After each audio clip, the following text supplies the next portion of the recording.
2023년 11월 2일 목요일 말씀 묵상 시작하겠습니다. 오늘은 역대하 10장인데요.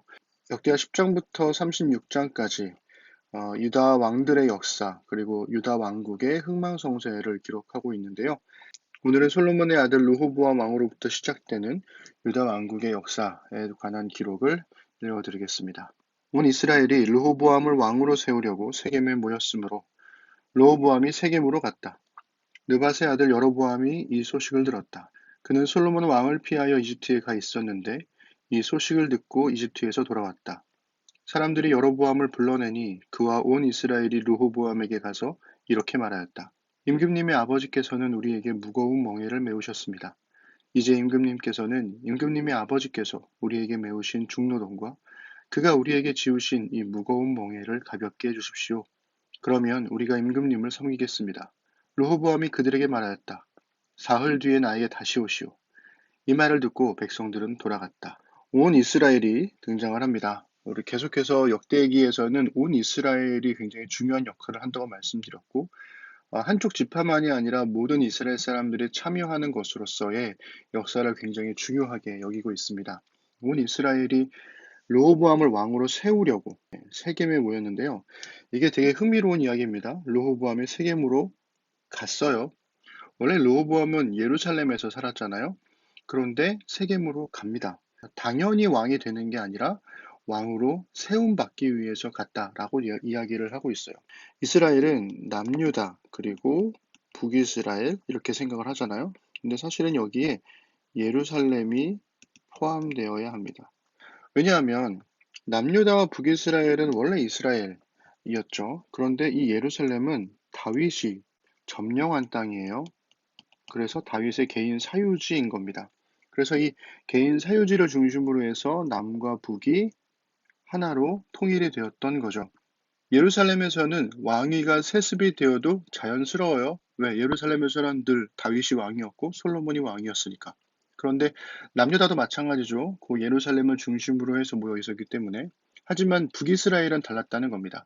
처음에 다윗이 왕이 될 때도 당연하게 왕이 되는 게 아니라 이스라엘 백성들에 의해서 기름 부음을 받아줬죠. 하나님께서 그에게 기름 부으셨지만 그러나 동시에 이스라엘 백성들이 하나님의 기름 부으심에 동의했을 때 그리고 그것을 받아들였을 때 그가 왕이 될 수 있었거든요. 그래서 르호보암도 마찬가지로 세겜으로 가서 북이스라엘 사람들의 동의를 얻었어야 했던 겁니다. 근데 흥미로운 건 여기서 여로보암이 등장을 해요. 여로보암이 왜 이집트에 가 있었는지 이러한 배경 설명들을 역대기에는 하지도 않습니다. 열왕기서에서는 남유다와 북이스라엘의 역사를 함께 평행적으로 기록을 하는 반면에 역대기에서는 유다 왕국의 역사만 기록하기 때문에 북이스라엘 왕국에 관한 자세한 설명은 그냥 다 하지를 않아요. 어쨌든 이 여로보암이 있는데 여로보암이 솔로몬 왕을 피해서 이집트에 가 있었다가 망명했었던 거였죠. 그러다가 돌아온 거예요. 사람들이 이제 여로보암을 이집트에서 불러냈습니다. 왜 불러냈을까? 여기에 관한 역사를 이 역대기를 읽고 있는 사람들은 당연히 알고 있다는 전제하에서 이 북이스라엘의 역사는 생략을 하고 있는 거죠. 그래서 그와 온 이스라엘이요. 또 온 이스라엘이 나오죠. 여기서 문제가 되는 건 뭐냐면 솔로몬이 엄청나게 많은 건축 사업들을 했잖아요. 20년간 이어졌던 무거운 멍에라는 노동입니다. 이 무거운 멍에를 가볍게 해달라는 요청을 끊임없이 하고 있는 거죠. 르호보암 왕은 그의 아버지 솔로몬이 살아있을 때에 그의 아버지를 섬긴 원로들과 상의하였다. 이 백성에게 내가 어떤 대답을 하여야 할지 경들의 충고를 듣고 싶습니다. 그들은 르호보암에게 이렇게 대답하였다. 임금님께서 이 백성에게 너그럽게 대해주시고 백성을 반기셔서 그들에게 좋은 말로 대답해 주시면 이 백성은 평생 임금님의 종이 될 것입니다. 여기서 원로들과 상의를 하는데요. 너그럽게 대해주시고 좋은 말로 대답해 주시면 이렇게 이야기를 해요. 그도 그럴 것이 르호보암 입장에서는 아버지 솔로몬이 다 정리를 해준 상태예요. 자신이 무언가 잘못하지만 않으면 충분히 성왕으로서의 역할을 감당할 수 있는 위치에 있었는데 그럼에도 불구하고 그는 이 원로들의 이야기를 듣지를 않죠. 이어서 보겠습니다. 원로들이 이렇게 충고하였지만 그는 원로들의 충고를 무시하고 자기와 함께 자라 자기를 받드는 젊은 신하들과 의논하며 그들에게 물었다. 백성이 나에게 선친께서 메워주신 멍에를 가볍게 해달라고 요청하고 있어. 이 백성에게 내가 어떤 대답을 해야 할지 그대들의 충고를 듣고 싶소. 왕과 함께 자라난 젊은 신하들이 그에게 말하였다. 이 백성이 임금님의 아버지께서 그들에게 메우신 무거운 멍에를 가볍게 해달라고 임금님께 요청하였습니다. 그러나 임금님께서는 이 백성에게 이렇게 말씀하십시오. 내 새끼손가락 하나가 내 아버지의 허리보다 굵다. 내 아버지가 너희에게 무거운 멍에를 메우셨으나 나는 이제 너희에게 그것보다 더 무거운 멍에를 메우겠다. 내 아버지께서는 너희를 가죽 채찍으로 매질하셨으나 나는 너희를 쇠채찍으로 치겠다 하고 말씀하십시오. 이 젊은 신하들의 정체는 아마도 예루살렘에서 르호보암과 함께 자라왔던 르호보암의 형제들이지 않았을까 하는 거예요. 그러니까 예루살렘에서 함께 자라온 사람들인 거죠. 문제는 이 사람들이 순전히 왕의 땅인 예루살렘에서만 자라온 사람들이기 때문에 권력의 당연함을 온몸으로 경험했던 이들이라는 거죠. 그러다 보니 정치 감각이나 이런 것들이 전혀 없었던 겁니다. 안타깝게도 르호보암은 그들의 말을 듣죠. 왕이 백성에게 사흘 뒤에 다시 오라고 하였으므로 여로보암과 온 백성이 사흘째 되는 날에 르호보암 앞에 나왔다. 왕은 원로들의 충고를 무시하고 백성에게 가혹하게 대답하였다.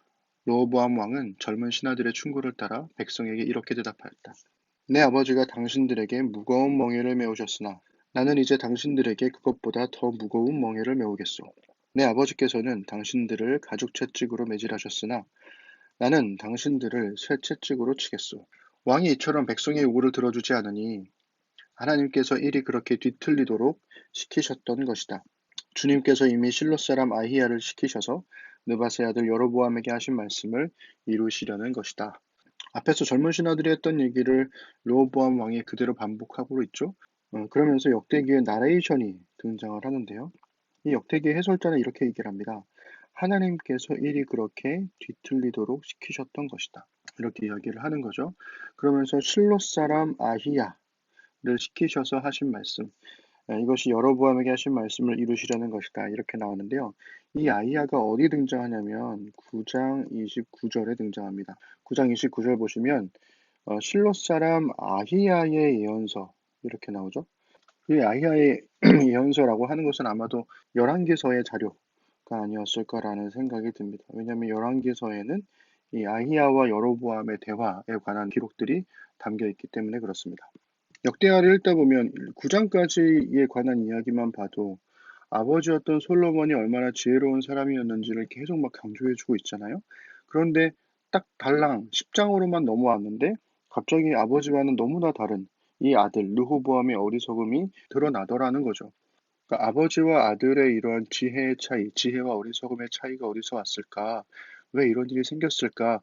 이런 고민을 할 때 여러 가지 답을 낼 수 있겠지만 성경은 하나님께서 일이 그렇게 뒤틀리도록 시키셨던 것이다. 하나님이 하신 일이다라고 하는 종교적인 해석을 해주고 있는 겁니다. 온 이스라엘은 왕이 그들의 요구를 전혀 듣지 않는 것을 보고 왕에게 외쳤다. 우리가 다윗에게서 받을 몫이 무엇이냐? 이새의 아들에게서는 받을 유산이 없다. 이스라엘아, 각기 자기의 장막으로 돌아가라. 다윗이여, 이제 너는 너의 집안이나 돌보아라. 그런 다음에 온 이스라엘은 각자 자기들의 장막으로 돌아갔다. 그러나 유다의 여러 성읍에 살고 있는 이스라엘 자손은 르호보암의 통치 아래에 남아 있었다. 르호보암 왕이 강제 노동 감독관 하도람을 이스라엘 자손에게 보내었더니 이스라엘 자손이 그를 돌로 쳐서 죽였다. 그러자 르호보암 왕은 급히 수레에 올라서 예루살렘으로 도망하였다. 이렇게 이스라엘은 다윗 왕조에 반역하여 오늘에 이르렀다. 아멘. 왕이 그들의 요구에 전혀 듣지 않는 것. 이거 좀 주목해서 볼 필요가 있습니다. 솔로몬이 하나님께 구했던 지혜는 듣는 마음이었습니다. 백성들의 소리를 듣기 위해서 하나님께 지혜를 구했는데 그 아들 르호보암 왕은 전혀 듣지를 않았다는 거예요. 그래서 그 듣지 않는 것 때문에 북이스라엘이 돌아서게 되는 겁니다. 근데 계속해서 역대기는 온 이스라엘이 함께 왕정에 참여했던 것을 강조해 왔고 성전에 참여한 것을 강조해 왔는데 여기서는 이제 갈라지게 되는 겁니다. 유다의 여러 성읍들을 제외하고는 북이스라엘은 돌아가는 거죠. 온 이스라엘 나오다가 19절에서는 이스라엘은 이게 북이스라엘을 이야기하는 거고요. 유다의 여러 성읍들 그러니까 예루살렘과 남유다죠. 요 연합 과 북이스라엘로 이렇게 나눠지게 되는 겁니다. 흥미로운 건 르호보암 왕이 이스라엘 자손에게 강제노동 감독관을 보냈어요. 노역하는 사람들을 감독하는 사람이에요. 즉 이방인들을 감독하는 사람인데 그 사람을 이스라엘 자손에게 보내니까 이스라엘이 가만히 있겠습니까? 그래서 이스라엘 자손이 그를 돌로 쳐서 죽입니다. 그러니까 반역이 시작된 거죠. 그리고 르호보암 왕은 예루살렘으로 도망을 치면서 이렇게 남북 이스라엘이 갈라지게 되는 거죠. 10장을 읽어보시면 한 나라의 운명이 어떻게 이렇게 순식간에 바뀔 수 있는 것인가 이런 생각을 하면서 보게 되거든요. 앞으로 계속 읽게 될 유다 왕국의 역사에서 이렇게 약점이 많은 왕들에도 불구하고 하나님께서 유다 왕국의 역사를 계속해서 이어가셨던 것은 무엇일까?